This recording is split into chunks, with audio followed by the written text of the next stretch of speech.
예, 모시겠습니다. 예, 안녕하십니까. 한국스포츠정책과학원의 김상훈입니다. 예, 귀한 시간에 귀한 발표 기회를 주셔서 대단히 감사합니다. 저는 산업과 경제에 관련된 내용입니다.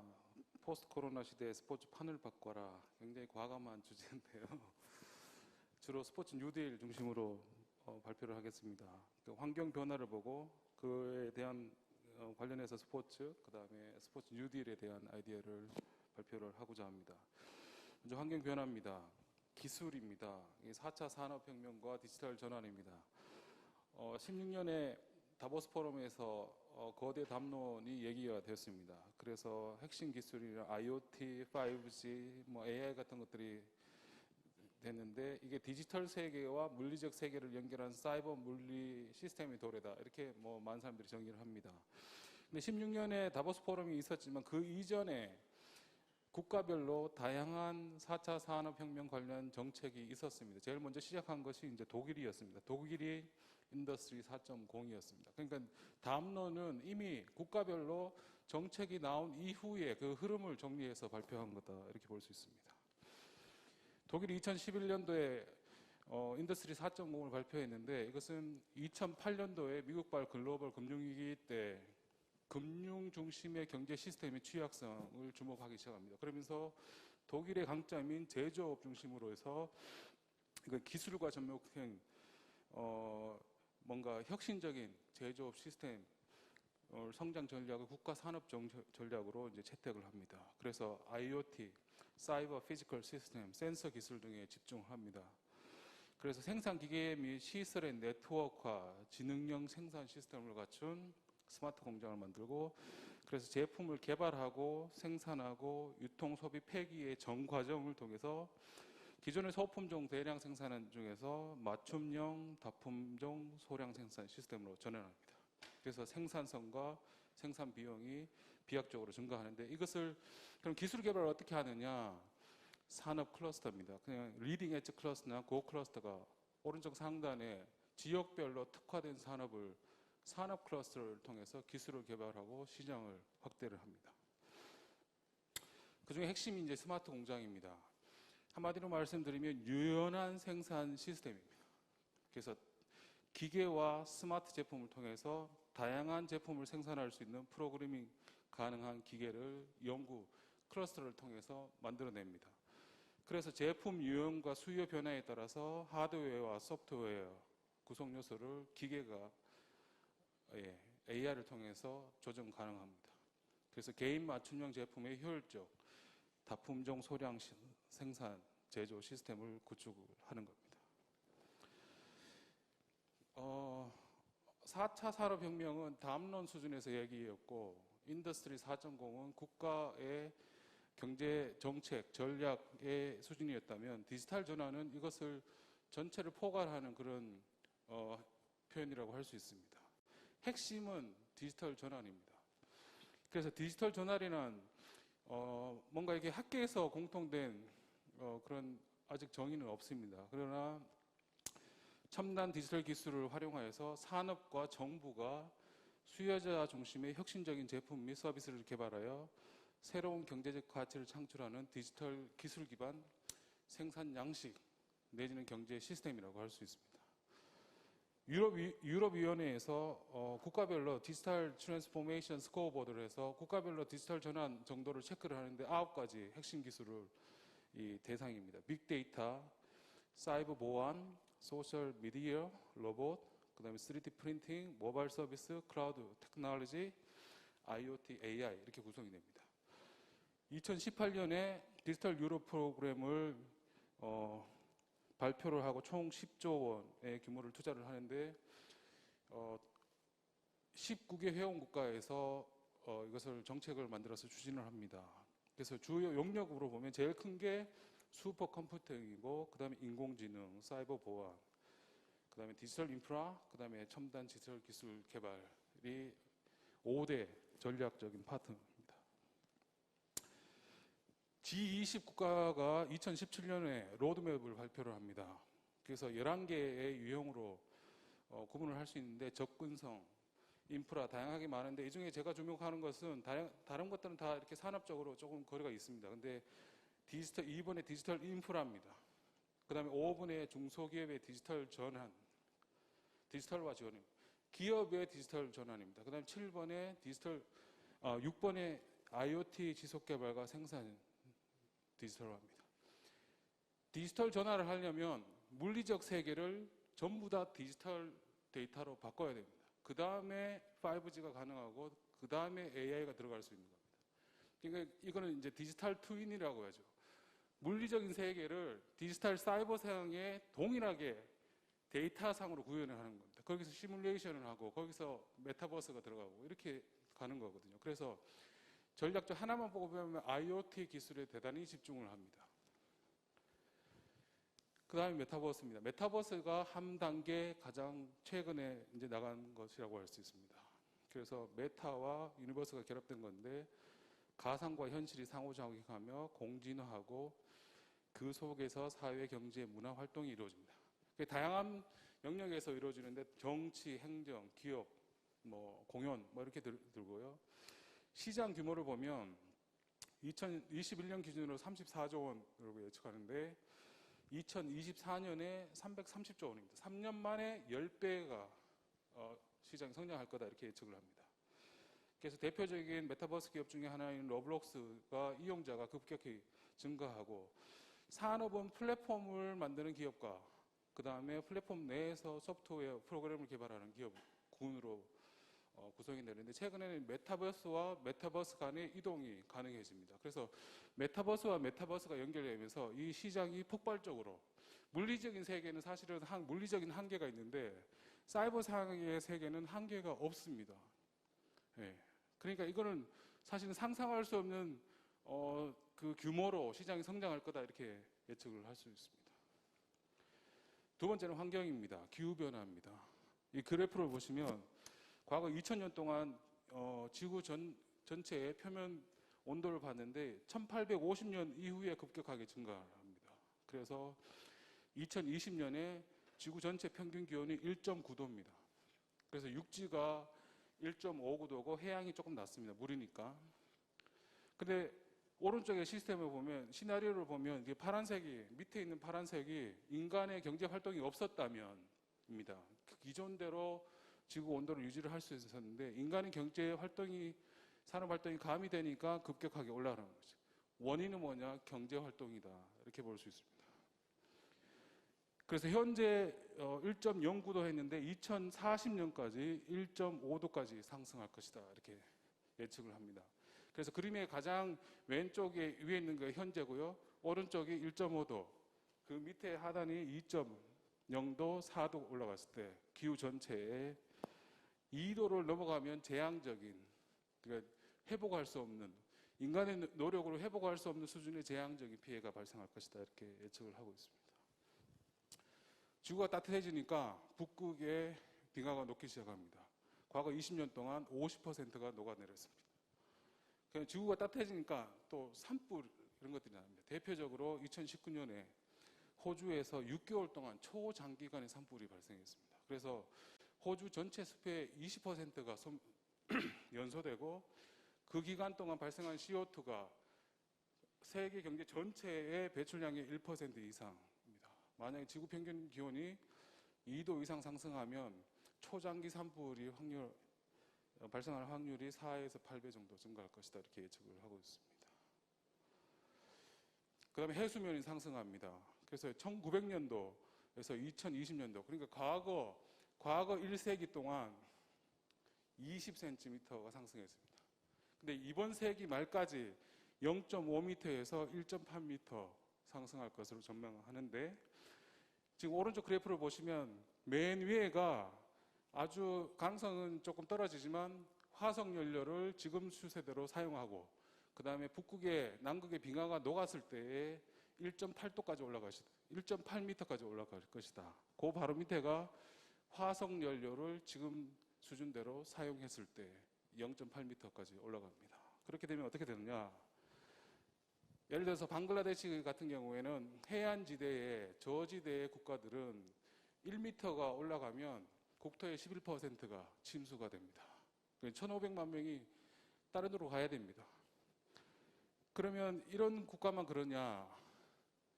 전 세계적으로 메가 글로벌 시티는, 메트로폴리탄 시티는 대부분 해안 지역에 있습니다. 뉴욕, 그 다음에 런던, 뭐 보스턴, 그 다음에 도쿄 다 그렇습니다. 여기는 이제 캐네디안 지오그래픽에서 이제 4도까지 올랐을 때 이 지역이 전부 다 물에 잠길 것이다, 이렇게 예측을 했습니다. 이것은 전혀 이상한 예측이 아닙니다. 시나리오 상에 들어와 있는 분석입니다. 그러면 기후 변화의 원인은 무엇인가? 제가 이제 사실은 경제학 전공인데 환경 경제학을 했습니다. 에너지 경제학이 에너지 산업이 제 전공인데, 루이스 몬포드가 미국의 건축학자이자 경제학자가 1934년에 명절을 씁니다. 기술과 문명이라는 책을 씁니다. 거기서 기술이 발전하면서 문명이 어떻게 변화하느냐를 핵심적인 것 4가지를 하는데, 에너지, 그 다음에 기술, 경제의 시스템, 그 다음에 공간 체제로 하는데, 생태기술 시절은 산업혁명 이전입니다. 그래서 자연에너지를 사용합니다. 그래서 물이 흐르는 곳에 물레방아를 설치하고 바람이 부는 곳에 풍차를 돌렸었는데, 화석연료, 석유를 쓰면 이거는 저장 가능하고 옮길 수 있습니다. 인간이 원하는 곳에서 그것을 옮길 수 있는데, 이게 엔진 기술하고 결합되면서 공장이 24시간 가동되기 시작합니다. 대량 생산, 대량 소비 시스템이 이제 비로소 구현됩니다. 그러니까 24시간 연속으로 해서 CO2를 배출하는 경제 시스템으로 전환이 됩니다. 그래서 미래에는 다시 자연에너지로 갈 것이다. 그래서 풍력과 태양광을 예측을 합니다. 놀라운 책입니다. 그래서 유엔은 어떻게 하느냐? 1987년에 브룬트란트 보고서에서 지속가능한 발전 개념을 이제 먼저 얘기를 합니다. 그리고 1997년에 교토 의정서를 만듭니다. 이거는 약간 시행령 같은 개념인데, 가입하지 않은 국가가 많았고 우리나라는 개도국 지위라서 저감 의무 감축 의무 대상 국가에서 제외되었습니다. 중요한 건 파리 협약입니다. 2015년에 파리 기후 변화 협약이 되는데, 이건 195개국이 만장일치로 채택하고 이걸 국제법으로 승격시킵니다. 그러니까 모든 국가가 여기에 따라서 CO2 온실가스를 줄여야 되는 거죠. 그래서 기후변화 협약에서 IPCC에 요청을 했습니다. 분석을 해봐라 하니까 2018년도 의장이 사실은 한국 사람입니다. 이회성 의장인데, 의장 국가인 우리나라 인천에서 이 중요한 역사적인 보고서를 발표를 합니다.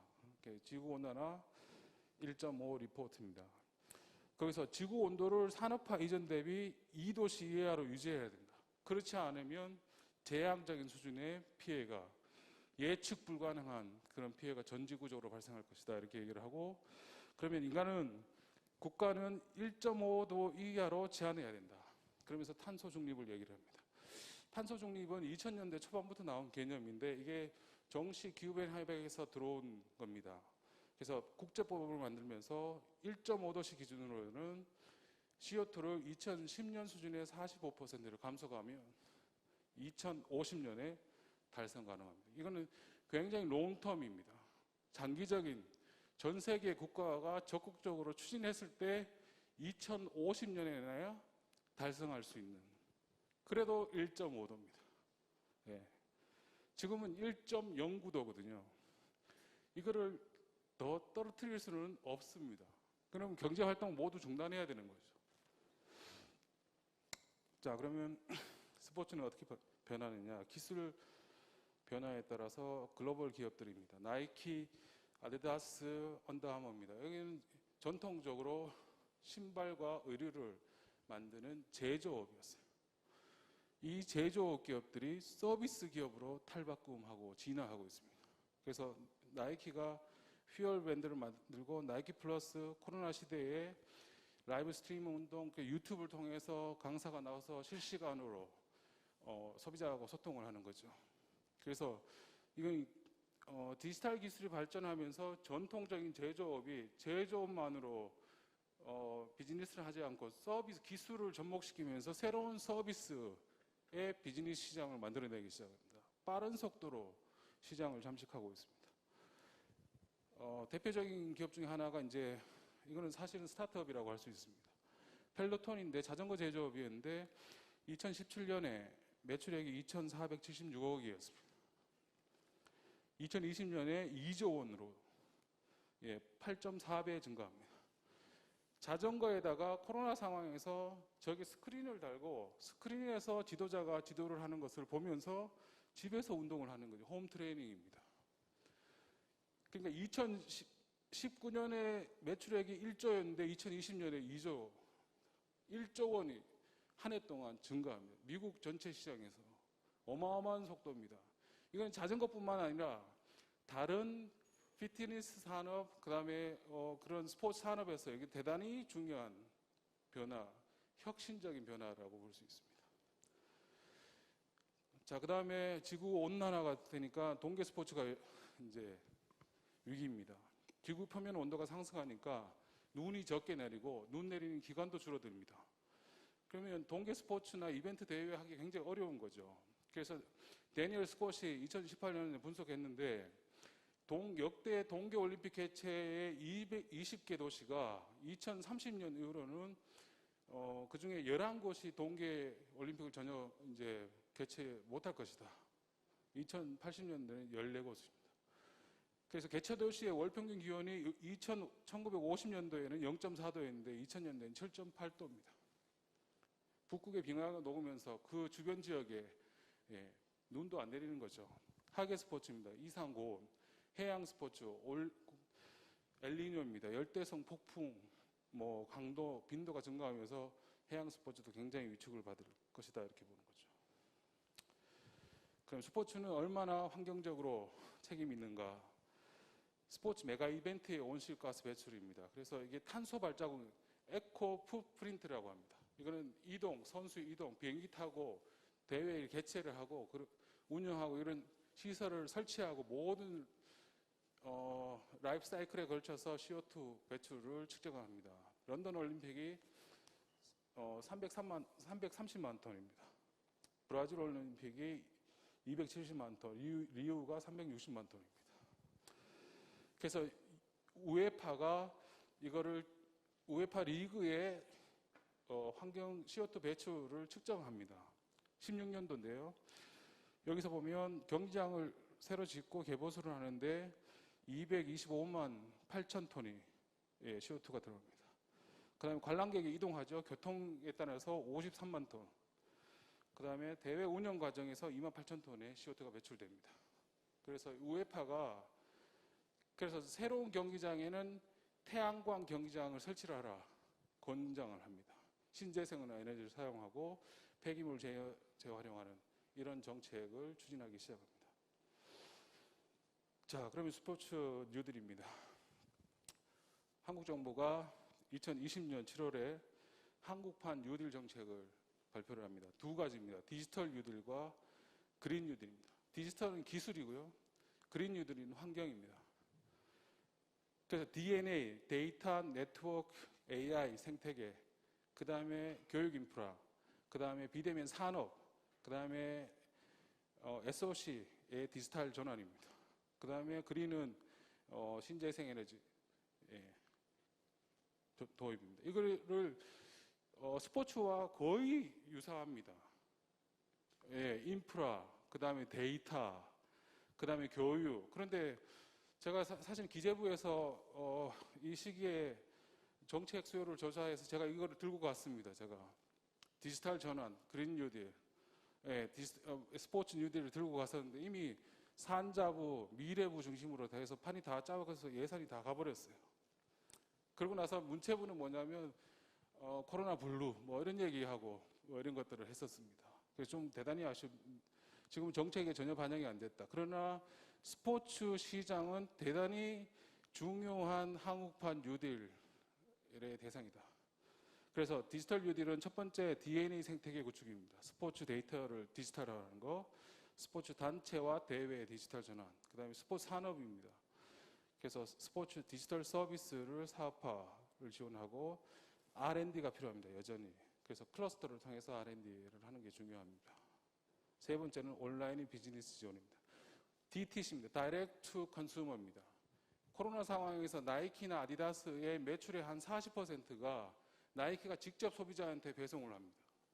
유통 마진을 거치지 않아요.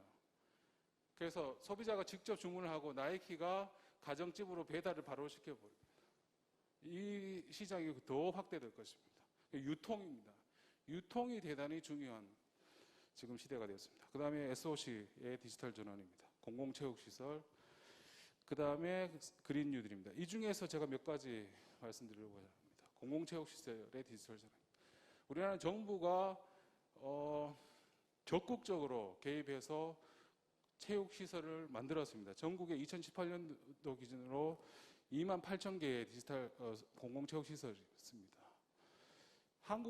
문재인 정부의 한국판 뉴딜의 핵심이 뭐냐면 대규모 장기 투자입니다. 인프라, 뉴딜 정책은 기본적으로 인프라 정책입니다. 우리나라는 2만 8천 개 이상의 공공체육시설을 가지고 있습니다. 이것을 디지털화하는 거예요. 먼저 국민체육센터입니다. 208개 있습니다. 이것부터 먼저 하자는 거죠. 그러니까 기초자치단체에 거의 다 들어가 있어요. 그러니까 지역적인 불균형이 없어요. 불평등이 없습니다. 그래서 이거를 디지털로 하자는 거죠. 스포츠 시설을 예약하고 활동하고 평가하고 피드백을 받는 거죠. 국민체육센터에 들어갈 때 내 코드를 체크를 하고 내가 운동을 하면 운동 정보가 저한테 샤워하고 나갈 때 스마트폰으로 바로 들어오는 거죠. 그러면 당신은 이번 주에 얼마 운동했고 지난달에 비해서 얼마나 좋아졌고 그 다음에 당신의 운동 상태 BMI를 기준으로 생각하면 어떤 운동이 필요합니다. 피드백을 주는 거죠. 이런 서비스가 지금 나이키와 아디다스가 하고 있는 겁니다. 그러니까 시장을 만들어야 됩니다. 기술은 많이 우리가 흔히 수많은 기술을 얘기를 하지만 이 기술을 가진 기업들이 투자할 데가 없어요. 정부가 시장을 만들어주고 민간이 여기 와서 너네 기술을 가지고 써먹으라는 거죠. 여기서 엄청난 일자리가 만들어질 수 있습니다. 그 다음에 프로 엘리트 스포츠입니다. 이거는 AI 기술입니다. 그러니까 선수 발굴에서부터 대회 준비, 대회 중간에, 그 다음에 대회 사후 관리에 이르기까지 모든 데이터를 기반으로 해서 AI 서비스가 공급될 수 있는 겁니다. 그다음에 아까 EU에서 보셔서 클라우드 테크놀로지입니다. 클라우드 기술은 뭐냐면 데이터를 어딘가에 집적을 해야 됩니다. 수많은 데이터를. 공공에서 먼저 시작해야 된다라는 게 이제 데이터 정보 플랫폼입니다. 그 다음에 역시 민간이 해야 됩니다. 민간이 투자를 하고 그래야지 정부는 한계가 있습니다. 민간이 자발적으로 할 수 있도록 정부가 지원해야 됩니다. 근데 우리나라 스포츠 산업 정책은 대부분의 용품 제조업 지원입니다. 용품 제조업은 우리나라 스포츠 산업 사업체가 10만 3천 개 정도 됩니다. 그 중에 용품 제조업체는 2,800개밖에 안 됩니다. 전체 스포츠 산업의 3%도 안 되는데 대부분의 재정이 거기 가 있어요. 근데 디지털 전환은 시설과 서비스입니다. 여기 97% 시장에는 무관심한 거예요. 정책의 대대적인 구조조는 있어야 됩니다. 국장님이 계셨으면 좋았을 텐데. 자, 그러면 R&D는 클러스터입니다. 기존의 R&D는 대학과 연구기관 중심이었습니다. 이건 무슨 문제가 생기냐면 기술 개발을 해서 특허를 내요. 그러면 이거 필요한 기업에게 기술을 이전을 해야 됩니다. 논문은 많이 썼는데 그 다음에 가려면 또 생산 라인에 안 맞아요. 그러니까 독일식은 뭐냐면 기업이 중심이에요.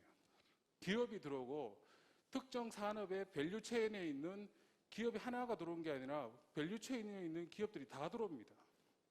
우수한 기업들이죠.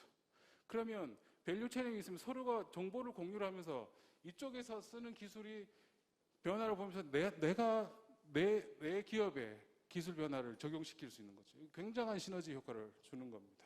이게 필요합니다. 환경은 보시면 그림은 스포츠 시설에 태양광 패널을 다 넣은 겁니다. 디자인적으로 대단히 뛰어납니다. 유럽에서는 감축을 의무화했고 이걸 국제법을화시켰죠. 그러니까 감축할 만한 데를 찾아야 됩니다. 그 대도시는 들어가기가 굉장히 힘들어요. 근데 들어갈 수 있는 데가 어디냐면 스포츠 시설입니다. 스타디움을 새로 지을 때 위에 태양광을 까는 거죠. 이건 어마어마한 면적입니다. 어마어마한 발전소를 몇 개를 지을 수 있는 스포츠 시설이 다 하면. 그렇습니다. 이것이 한국의 스포츠 뉴딜입니다. 이거는 디지털 뉴딜과 그린 뉴딜이 포함된 것으로 정부가 관심을 갖고 사실은 기재부가 굉장히 전략적으로 투자해야 될 스포츠 산업입니다. 이상으로 발표를 마치겠습니다.